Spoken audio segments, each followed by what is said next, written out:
So there has been a lot that's happened since March of this year. And the way that I've been thinking about it is actually that we have two global pandemics happening right now. One is COVID-19, and the second one is racism, and in particular, anti-Black racism.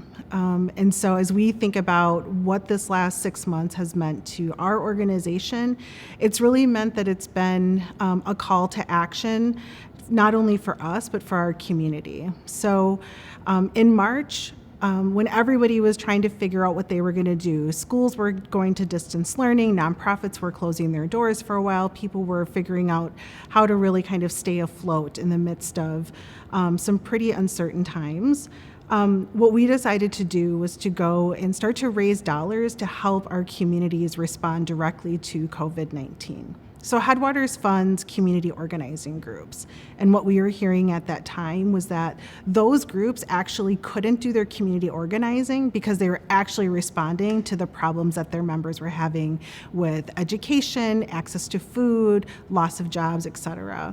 And so with the Communities First Fund, we raised just over $1 million and made $757,000 of grants to 38 organizations across the state of Minnesota.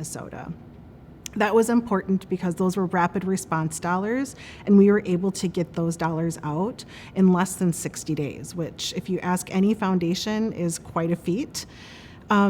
And then when we think about like what happened then after that, so we actually saved a part of our Communities First Fund because we were anticipating that there would be sort of a next wave of need from groups that we were supporting. What we didn't anticipate was that we would have another murder of an unarmed Black man happen in our city. But when that did happen, very quickly, we were able to mobilize again and raise a significant amount of money through the Transformation Fund. And the Transformation Fund has two parts. The first part was a rapid response fund to really help people on the ground that have been participating in the uprising. And we gave out $1.2 million with that. Across those two funds, we've been able to raise $3.4 million, and those dollars continue to grow, in large part because we had individual donors that really stepped up and said, this really matters to us. And we're not only in it for today, for 2020, but we're actually thinking about what does it mean to really achieve racial justice across the state for years to come as well.